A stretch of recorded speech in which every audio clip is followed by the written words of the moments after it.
Hello everyone, चलिए हम इस वीडियो में क्लास 10th के साइंस का लाइट चैप्टर के एक एक टर्म हम देखते हैं। स्टार्ट करते हैं। चलिए हम देखते हैं इसमें साइंस का लाइट चैप्टर। ये दो पार्ट में वीडियो रहेगा। एक पार्ट में आपका रिफ्लेक्शन और दूसरे में रिफ्रैक्शन होगा। पहले स्टार्ट करते हैं रिफ्लेक्शन के हर एक टॉपिक से। देखिए, सबसे पहले हम चैप्टर को डिफाइन करेंगे। तो चैप्टर का स्टार्टिंग है light, reflection and refraction. Light किसे कहेंगे? लाइट एक ऐसी फॉर्म ऑफ एनर्जी है। Light is a form of energy जिससे हम कोई भी चीज़ को क्या कर सकते हैं? देख सकते हैं। Which enable us to see anything.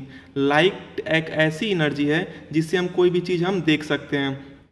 जैसे अगर टेबल है तो टेबल, अगर अंधेरा रूम है, अगर बल्ब चालू कर दिए तो टेबल दिखने लग जाएगा, तो लाइट से दिख जाएगी। सनलाइट आएगी तो दिखने लगेगी। लाइट एक ऐसी एनर्जी है जिससे हम कोई भी चीज़ हम देख सकते हैं। देखो, मैं अभी समझा रहा हूँ, आपको मैं इसका नोट्स पीडीएफ के रूप में बाद में दे दूंगा, आप वहाँ से डेफिनेशन देख सकते हैं। नेक्स्ट टॉपिक देखो, इसमें रिफ्लेक्शन ऑफ लाइट। लाइट के रिफ्लेक्शन किसे बोलते हैं? अगर मान लो कोई एक रफ सरफेस है, ऐसे इस पे अगर एक नॉर्मल लाइन है ऐसे सीधे 90 डिग्री का, तो परपेंडिकुलर लाइन है, इसे हम क्या बोलते हैं? Normal line. क्या बोलते हैं? Normal line. अगर कोई लाइट आके इस पे गिर रही है, इसे हम क्या बोलेंगे? Incident ray. क्या बोलेंगे? Incident ray. और रे आने के बाद रिफ्लेक्ट होके जा रही है, तो इसे हम क्या बोलेंगे? Reflected ray. इसे हम रिफ्लेक्टेड रे बोलेंगे। अगर आप इसमें ध्यान से देखेंगे तो जो ये आपका इंसिडेंट रे और नॉर्मल लाइन, चाहे नॉर्मल रे कुछ भी बोल सकते हैं, इनके बीच में जो एंगल बनेगा उसे हम एंगल आई बोलेंगे। और नॉर्मल लाइन और रिफ्लेक्टेड रे के बीच में जो एंगल बनेगा एंगल आर बोलेंगे। तो रिफ्लेक्शन ऑफ लाइट क्या बोलते हैं? इसके दो रूल होते हैं। पहला रूल होता है angle I is equal to angle R, मतलब एंगल ऑफ इंसिडेंस किसके बराबर होगा? एंगल ऑफ रिफ्लेक्शन के। और दूसरा रूल होता है कि इंसिडेंट रे, नॉर्मल और रिफ्लेक्टेड रे, ये तीनों एक ही पॉइंट पे, एक ही प्लेन पे लाई करते हैं। इसे हम क्या बोलते हैं? Reflection of light. Law of reflection क्या होता है? दो। एक तो एंगल ऑफ इंसिडेंस किसके बराबर होगा? एंगल ऑफ रिफ्लेक्शन के। दूसरा क्या होगा? इंसिडेंट रे, नॉर्मल और रिफ्लेक्टेड रे क्या होगा? एक ही पॉइंट पे, एक ही लाइन पे, एक ही प्लेन पे लाई करेंगे। नेक्स्ट टॉपिक देखो, इसमें नेक्स्ट है इसमें आपका properties of image form by plane mirror. Plane mirror कौन सा होता है? घर में जो आप शीशा यूज करते हैं उसे हम क्या बोलते हैं? प्लेन मिरर बोलते हैं। अब देखो, इसकी कुछ प्रॉपर्टी होती है। जैसे प्लेन मिरर हमेशा जो इमेज फॉर्म करता है वो वर्चुअल एंड इरेक्ट फॉर्म करता है। कैसा फॉर्म करता है? वर्चुअल एंड इरेक्ट, सीधा फॉर्म करता है। ये same size of the object होता है। It form image always same size of object, मतलब जितना बड़ा आपका चेहरा होगा उतना बड़ा वो दिखाएगा। अगर आप आगे जाएंगे तो आगे दिखाएगा, पीछे जाएंगे तो पीछे दिखाएगा। और इसकी जो मेन प्रॉपर्टी होती है प्लेन मिरर की, वो होती है आपकी laterally inverted. Laterally inverted. Laterally inverted का मतलब क्या? कि अगर आप अपना लेफ्ट हैंड प्लेन मिरर के सामने उठाएंगे तो आपको अपना राइट हैंड उठा हुआ दिखेगा। अगर राइट हैंड अपना ऊपर उठाएंगे तो कौन सा हैंड दिखेगा? लेफ्ट हैंड दिखेगा। यही प्लेन मिरर की क्या है? प्रॉपर्टी है। नेक्स्ट देखो, इसमें टॉपिक स्फेरिकल मिरर किसे बोलते हैं? देखो, प्लेन मिरर तो सीधा होता है। अगर मान लो कोई स्फेयर है, स्फेयर में से अगर हम ऐसे काट दिए तो जो ये आपका ये पोर्शन जो आ रहा है, कटा हुआ पोर्शन जो है, इसे हम स्फेरिकल मिरर बोलेंगे। अब देखो, अगर ये कटा हुआ पोर्शन है, इसको दो तरह से हम देख सकते हैं। अगर हम इसके बाहर के सरफेस को कलर कर दें, ऐसे उठे हुए भाग को कलर कर दें, तो उसे हम क्या बोलेंगे? Concave mirror. अगर इसके अंदर के पोर्शन को हम कलर कर दें तो उसे हम क्या बोलेंगे? Convex mirror. तो ये स्फेरिकल मिरर होते हैं और ये दो तरीके के होते हैं, कॉनकेव मिरर और कॉन्वेक्स मिरर। नेक्स्ट देखिए, इसमें स्फेरिकल मिरर में अब इसकी कुछ आपको मैं प्रॉपर्टी बताता हूँ। जैसे अगर हम ये एक स्फेरिकल मिरर लिया हूँ, स्फेरिकल मिरर में लेट सपोज मैं कॉनकेव मिरर लिया हूँ और ऐसे एक मैं इसके बीचों बीच इमेजिनरी लाइन ड्रॉ कर रहा हूँ। अब इसमें देखिए सभी टर्म का डेफिनेशन देखना, ध्यान से देखना। जैसे जो लाइन स्फेरिकल मिरर के बीचों बीच जाती है, जो इमेजिनरी लाइन जो हम इमेजिन करके ड्रॉ करते हैं, जो इमेजिनरी लाइन स्फेरिकल मिरर के बीचों बीच जाती है, उससे हम क्या बोलते हैं? प्रिंसिपल एक्सिस बोलते हैं। क्या बोलते हैं? Principal axis. स्फेरिकल मिरर के जो बीचों बीच काटती है लाइन, उस पॉइंट को हम क्या बोलते हैं? पोल बोलते हैं। क्या बोलते हैं? पोल बोलते हैं। अब देखो ये जो स्फेयर है, स्फेयर से ही स्फेरिकल मिरर काटा गया होगा, इसका कहीं ना कहीं सेंटर होगा। क्या होगा? सेंटर होगा। उस सेंटर पॉइंट को हम क्या बोलेंगे? सेंटर ऑफ कर्वेचर बोलेंगे। क्या बोलेंगे?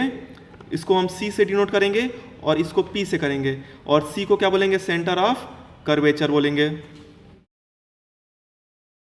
अब देखो अगर हम इसे पैरेलल बीम ऐसे ड्रॉ कर रहे हैं कॉनकेव मिरर पे, ऐसे रे हम ड्रॉ करेंगे, पैरेलल बीम अगर हम ड्रॉ करेंगे तो ये ऐसे रिफ्लेक्ट होके जाएगा। तो रिफ्लेक्ट होके एक पॉइंट पे मिलता है, ऐसे रिफ्लेक्ट होके एक पॉइंट से मिलेगा। इस पॉइंट को हम फोकस बोलते हैं। क्या बोलते हैं? फोकस बोलते हैं। पैरेलल बीम जब प्रिंसिपल एक्सिस से जाती है और रिफ्लेक्ट होके जब फोकस पे, जहाँ जिस पॉइंट पे मिलती है, उसे हम क्या बोलते हैं? फोकस बोलते हैं। अगर आप ध्यान से देखेंगे तो अब देखो ये प्रिंसिपल एक्सिस पे ये पोल और सेंटर ऑफ कर्वेचर के बीच की डिस्टेंस, पोल और सेंटर ऑफ कर्वेचर के बीच की डिस्टेंस को हम रेडियस ऑफ कर्वेचर बोलते हैं। क्या बोलते हैं? रेडियस ऑफ कर्वेचर बोलते हैं। और इसमें एक और टर्म बच रहा है लास्ट में, क्या? कि जो ये मिरर है, जो ये मिरर मैं ड्रॉ किया हूं, इस मिरर के लेंथ को, टोटल लेंथ को हम क्या बोलेंगे? अपर्चर बोलेंगे। क्या बोलेंगे? इस मिरर के टोटल लेंथ को हम अपर्चर बोलेंगे। इसको मैं क्लियरली लिख देता हूं, इस मिरर के टोटल लेंथ को हम अपर्चर बोलेंगे। तो देखो मैं इसमें आपको मैं सब कुछ क्लियर कर दिया। प्रिंसिपल एक्सिस क्या होता है, पोल क्या होता है, फोकस क्या होता है, सेंटर ऑफ कर्वेचर क्या होता है, रेडियस ऑफ कर्वेचर क्या होता है, अपर्चर क्या होता है। और देखो अगर आपसे कोई पूछ दे कि फोकल लेंथ किसे बोलते हैं, फोकल लेंथ किसे बोलते हैं, नॉर्मल सी चीज़ है, पोल और फोकस के बीच की डिस्टेंस को हम क्या बोलेंगे? फोकल लेंथ बोलेंगे। नेक्स्ट देखिए इसमें, अब देखो इसमें हमें ये देखना है कि कहाँ पे हम ऑब्जेक्ट को रखेंगे तो कहाँ पे इमेज बनेगा। चलो एक एक करके इसमें देखते हैं। चलिए देखिए इसमें जो ये ऑब्जेक्ट की पोजीशन है और इमेज की पोजीशन है, मैं इसको ट्रिक के द्वारा बताता हूँ। जैसे मान लीजिए कि ये कॉनकेव मिरर है, मिरर है कि ये कॉनकेव मिरर है, बीच में से आपकी प्रिंसिपल एक्सिस ऐसे जा रही है।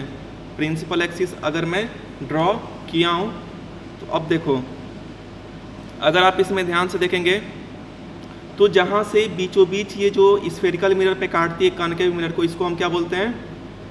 पोल बोलते हैं। जहाँ पे डाइवर्ट होके आती है उसे हम क्या बोलते हैं? फोकस। प्रिंसिपल एक्सिस के पैरेलल अगर लाइन जाती है और जहाँ मिलती है उसे हम फोकस बोलते हैं। फिर फोकस का डबल, पोल और फोकस का डबल लेंथ आपका सेंटर ऑफ कर्वेचर या रेडियस ऑफ कर्वेचर होता है। अब देखो कुछ कुछ कंडीशन बनती है, जैसे मान लो कि ऑब्जेक्ट जो है वो रखा गया है कहाँ पे और इमेज जो है वो बन रहा है कहाँ पे। तो देखो अगर ऑब्जेक्ट बहुत दूर से आ रहा है, मतलब अगर इन्फानाइट से आ रहा है, कहाँ से आ रहा है? इन्फानाइट से आ रहा है। अगर ऑब्जेक्ट इन्फानाइट से आ रहा है तो इमेज कहाँ बनेगा? अगर ऑब्जेक्ट इन्फानाइट से आ रहा है तो इमेज आपका यहाँ पे बनेगा फोकल लेंथ पे। जैसे अगर ऑब्जेक्ट में अगर यहाँ पे रख दूँ कि ऑब्जेक्ट इन्फानाइट पे 1, तो आपका इमेज कहाँ बन जाएगा? फोकल लेंथ ऐसे नीचे बन जाएगा। इसको मैं देखो ऐसे बताता हूँ, जैसे यहाँ पे तो आपका इमेज यहाँ नीचे बन जाएगा। अगर ऑब्जेक्ट को हम बी के बगल में सेंटर ऑफ कर्वेचर के बगल में रखेंगे, बियॉन्ड सी बनेगा। तो देखो ऑब्जेक्ट जैसे जैसे इधर से इधर आएगा, राइट साइड जाएगा, आपका इमेज का पोजीशन ये लेफ्ट साइड शिफ्ट होता जाएगा, ये इसकी ट्रिक है। अगर इनफाइनाइट पे ऑब्जेक्ट है तो आपका इमेज बन रहा है फोकल लेंथ पे, अगर सेंटर ऑफ कर्वेचर के बियॉन्ड पे है तो अब इधर शिफ्ट हो जाएगा तो आपका इमेज कहाँ बन जाएगा, सी और एफ के बीच में बन जाएगा। अगर सेंटर ऑफ कर्वेचर पे ऑब्जेक्ट है तो इमेज आपका सेंटर ऑफ कर्वेचर पे बन जाएगा। ऐसे अगर ऑब्जेक्ट आपका सेंटर ऑफ कर्वेचर और फोकल लेंथ पे है इसके बीच में तो आपका ये बियॉन्ड सी बन जाएगा, बियॉन्ड सी बनेगा, ये फोर्थ पोजीशन हो गई। अगर ऑब्जेक्ट आपका फोकल लेंथ पे है तो फोकल लेंथ पे है तो आपका इमेज कहाँ बन जाएगा, इनफाइनाइट पे बन जाएगा। कहाँ बन जाएगा, इनफाइनाइट पे। ऐसे एफ और सी के बीच में है अगर आपका ऑब्जेक्ट तो आपका इमेज देखो इधर तो पूरा फिलअप हो गया, इसका मतलब ये पीछे बन जाएगा, इधर बनेगा इमेज और इधर बनेगा। और इधर जब भी बनता है आप पोल के अगर राइट साइड बनेगा तो पोल के जब राइट साइड बनता है तो ये कैसा बनता है, वर्चुअल एंड इरेक्ट बनता है। कैसा बनता है, वर्चुअल एंड इरेक्ट। और आपका मिरर के अगर लेफ्ट साइड जो भी इमेज बनता है वो कैसा बनता है, रियल एंड इन्वर्टेड बनता है। कैसा है, रियल एंड इन्वर्टेड। तो जो आपके यहाँ पे सॉरी यहाँ पे 5 है, 6 तो आपका यहाँ पे बनेगा। जो आपका यहाँ पे 1 से 5 तक जो भी इमेज बना है वो रियल एंड इन्वर्टेड बनेगा। कैसा, रियल एंड इन्वर्टेड। और वर्चुअल एंड इरेक्ट कैसा बनेगा, अगर हम इसको रखेंगे पोल और फोकस के बीच में तो वर्चुअल एंड इरेक्ट बनेगा। अब ऐसे आप एक और इसमें याद कर सकते हैं ट्रिक कि अगर हम इसमें ये जो पहला इमेज बना है ये छोटा क्या होगा, सबसे ये छोटे साइज में बनेगा, हाईली डिमिनिश्ड पॉइंट साइज बनेगा। फिर ये डिमिनिश्ड बनेगा, थोड़ा सा छोटा बनेगा। फिर जैसा इमेज का ऑब्जेक्ट होगा वैसे जैसे ऑब्जेक्ट का साइज होगा वैसे इमेज की साइज होगी। फिर ये थोड़ा बड़ा बनेगा, फिर बहुत बड़ा बनेगा, हाईली बड़ा, और सबसे बड़ा बनेगा आपका ये वाली बनेगी। ये वाले आपको समझ में आया होगा। जो अब आप यहाँ पे देखेंगे चार्ट में जो दिया था कि पोजीशन, ऑब्जेक्ट की पोजीशन कहाँ रखने पे इमेज की पोजीशन कहाँ बन रही है, ये आपको अब क्लियरली समझ में आ रहा होगा। ऐसे ही देखो मैं ये भी आपको बता दिया ट्रिक से, और ये भी बता दिया, और ये भी बता दिया। ऐसे आप इसको याद करेंगे तो नहीं समझ में आएगा, लेकिन ट्रिक से आप इसको करेंगे तो आपको बेहतर तरीके से इसको समझ में आएगा। अब देखो जो मैं अभी आपको बताया हूँ वो इमेज ऐसे बना के दिया है कि इनफाइनाइट पे है तो फोकल पे बन रहा है, बियॉन्ड सी है तो फोकल लेंथ और सेंटर ऑफ कर्वेचर पे बन रहा है। अगर सेंटर ऑफ कर्वेचर पे है तो सेंटर ऑफ कर्वेचर पे इमेज बन रहा है। अगर एफ और सी के बीच में बन रहा है तो ये आपका बियॉन्ड सी बन रहा है। ऐसे ही आपका फोकल लेंथ पे है तो इनफाइनाइट पे है, फोकल लेंथ और पोल के बीच में है तो ऐसे वर्चुअल एंड इरेक्ट बन रहा है। और ये आपका right side of spherical mirror बन रहा है। तो ये सभी आपका एक टेबल भी हो गया, आपका ट्रिक भी हो गया, और ये इमेज फॉर्मेशन भी हो गया। नेक्स्ट देखो इसमें क्या है। अब देखो हम अगर स्फेरिकल मिरर पे, कॉन्केव मिरर पे अगर हम इमेज फॉर्म करेंगे तो कैसे करेंगे, रे डायग्राम के हेल्प से। देखो जैसे अब इसमें 4 कंडीशन होती है। पहली कंडीशन है कि अगर हम प्रिंसिपल एक्सिस से पैरेलल रे को ड्रॉ करेंगे, दोनों में से कोई भी केस, अगर कॉन्केव मिरर हो चाहे कॉन्वेक्स मिरर हो, अगर कॉन्केव मिरर या कॉन्वेक्स मिरर के केस में अगर हम प्रिंसिपल एक्सिस के पैरेलल ड्रॉ करेंगे तो वो फोकस से गुजरेगी। कहाँ से पास होगी, फोकस से गुजरेगी। देखो आपके कॉन्केव मिरर में भी हो रहा है और कॉन्वेक्स मिरर में भी फोकस से जा रही है। इसको हम डॉट डॉट डॉट करके मिलाते हैं। पहली कंडीशन कि प्रिंसिपल एक्सिस से पैरेलल होगी तो कहाँ से जाएगी, फोकस से जाएगी। दूसरी कंडीशन, अगर हम रे को फोकस से गुजारेंगे तो प्रिंसिपल एक्सिस के पैरेलल जाएगी। अगर हम रे को देखो फोकस से गुजार रहे हैं, फोकस से अगर हम पास करा रहे हैं तो प्रिंसिपल एक्सिस के पैरेलल जाएगी। तीसरी कंडीशन इसमें देखो, तीसरी इसमें कंडीशन है कि अगर हम सेंटर ऑफ कर्वेचर से गुजार रहे हैं, सेंटर ऑफ कर्वेचर से अगर हम पास कर रहे हैं तो वो रे कैसे पास करेगी, वो बाउंस बैक करेगी सेंटर ऑफ कर्वेचर से ही। दोनों के केस में, कॉन्केव मिरर और कॉन्वेक्स मिरर के केस में अगर हम सेंटर ऑफ कर्वेचर से गुजार रहे हैं तो सेंटर ऑफ कर्वेचर से बाउंस बैक होगी। और चौथी है, अगर हम पोल से पास करेंगे तो लॉ ऑफ रिफ्लेक्शन इस पे फॉलो करेगा। मगर मतलब क्या कि एंगल ऑफ इंसिडेंस किसके बराबर होगा, एंगल ऑफ रिफ्लेक्शन के बराबर होगा। अगर मैं चारों को रिकैप करूं, पहला क्या था, अगर प्रिंसिपल एक्सिस के पैरेलल जा रही है तो कहां से गुजरेगी, फोकस से। सेकंड क्या था, अगर फोकस से गुजार रहे हैं तो कहां से जाएगी, आपके प्रिंसिपल एक्सिस के पैरेलल जाएगी। तीसरा क्या था, सेंटर ऑफ कर्वेचर से अगर पास करेंगे तो सेंटर ऑफ कर्वेचर से बाउंस बैक हो जाएगा। चौथा क्या है, अगर पोल से गुजारेंगे तो law of reflection angle I equal to angle R वाला कंसेप्ट इस पे अलाउ होगा। तो ऐसे 4 तरीके से हम इसमें रे डायग्राम कर सकते हैं। नेक्स्ट देखो इसमें क्या है, नेक्स्ट इसमें यूजेज ऑफ कॉनकेव मिरर। आप इसको यूजेज ऑफ कॉनकेव मिरर में आप इसको इजीली तरीके से डिफाइंड कर सकते हैं। जैसे कॉनकेव मिरर का काम होता है किसी भी चीज़ को लार्ज बड़ा करके दिखाता है। जैसे अगर आप सैलून में जा रहे हैं अपने हेयर कट करवाने, अपनी दाढ़ी बनवाने, तो सेविंग मिरर जो होती है, जो सेविंग करने वाली मिरर होती है, वो कौन सी मिरर यूज होती है वहाँ पे, कॉनकेव मिरर होती है, ताकि आपके चेहरे की बाल को क्या करे, वो बड़ा करके दिखाए। डेंटिस्ट जो यूज करते हैं, डेंटिस्ट जो होते हैं, जो दांतों के डॉक्टर होते हैं, वो भी कौन सा मिरर यूज करते हैं, कॉनकेव मिरर यूज करते हैं, ताकि आपके दांत की साइज क्या हो, बड़ा दिखे। ऐसे ही जो सोलर कुकर होता है, सोलर कुकर भी आपका, उसमें क्या होता है, सोलर जो फर्नेस होता है उसमें कॉनकेव मिरर यूज होता है, ताकि आपका सनलाइट जो है ज़्यादा से ज़्यादा हीट प्रोड्यूस करे। तो ये आपका कॉनकेव मिरर का यूजेज है। नेक्स्ट देखो इसमें, अब देखो हम कॉनकेव मिरर देख लिए, अब आपका कॉन्वेक्स मिरर इसमें देखते हैं। कॉन्वेक्स मिरर की इसमें जो प्रॉपर्टी होती है उसमें देखते हैं। देखो यहाँ पे जैसे कॉनकेव में 6 पोजीशन होती थी, यहाँ पे 2 ही होती है, या तो इन्फिनिटी पे रखेंगे, नहीं तो इन्फिनिटी और पोल के बीच में रखेंगे। तो इमेज कैसा बनेगा, अगर हम इन्फिनिटी पे रखेंगे तो डॉट डॉट डॉट करके कहाँ पे जाएगा, फोकस पे गुजरेगा। ऐसे इन्फिनिटी पे रख रहे हैं तो ये इमेज आपका कहाँ बन रहेगा, फोकस पे गुजरेगा। अगर पोल और इन्फिनिटी के बीच में रखेंगे तो आपका इमेज कहाँ बन रहा है, देखो यहाँ पे टेबल में कहाँ, अगर आप यहाँ पे टेबल में देखेंगे तो अगर पोल और इन्फिनिटी पे बीच में रख रहे हैं तो आपका पोल और फोकस के बीच में यहाँ पे इमेज इसकी बन रही है। कहने का मतलब है कि कॉन्वेक्स मिरर के केस में 2 ही तरह का इमेज बनता है। अगर हम इन्फिनिटी पे रखेंगे तो कहाँ बनेगा, फोकस पे बनेगा। अगर हम पोल और फोकस, अगर हम इन्फिनिटी और पोल के बीच में रखेंगे, कहीं भी ऑब्जेक्ट को रखेंगे तो इमेज कहाँ बनेगा, पोल और फोकस के बीच में बनेगा। और ये जो इमेज बनेगा ये कैसा बनेगा, बहुत ही छोटा बनेगा, हाईली डिमिनिश्ड बनेगा, पॉइंट साइज बनेगा। और ये जो है ये डिमिनिश्ड बनेगा, छोटा बनेगा। अगर आप देखो कि अगर मिरर के राइट हैंड साइड अगर इमेज बन रहा है तो उसे हम क्या बोलते हैं, वर्चुअल इरेक्ट बोलते हैं या रियल इन्वर्टेड। अगर जो है इमेज जो है स्फेरिकल मिरर के राइट साइड बन रहा है तो कैसा बनेगा, वर्चुअल एंड इरेक्ट बनेगा, वर्चुअल एंड इरेक्ट बनेगा, वर्चुअल एंड इरेक्ट बनेगा। अगर अब आप इस टेबल को ध्यान से देखेंगे तो समझ में आ गया होगा, इन्फिनिटी पे रख रहे हैं तो कहाँ बन रहा है, फोकस पे बन रहा है। पोल और इन्फिनिटी के बीच में कहीं भी रख रहे हैं तो कहाँ बन रहा है, पोल और फोकस के बीच में बन रहा है। इन्फिनिटी पे रखने पे पॉइंट साइज हाईली डिमिनिश्ड बन रहा है और इसके बीच में रखने पे कैसा बन रहा है, छोटी साइज बन रही है। दोनों के केस में कैसा इमेज बन रहा है, वर्चुअल एंड इरेक्ट बन रहा है। नेक्स्ट इसमें देखो, इसमें नेक्स्ट क्या है, नेक्स्ट है इसमें uses of convex mirror. Convex mirror पढ़ लिए और देखो इसमें uses of convex mirror. Convex mirror की सबसे बड़ी यूज जो होती है वो हम व्हीकल की साइड मिरर की तरह यूज करते हैं।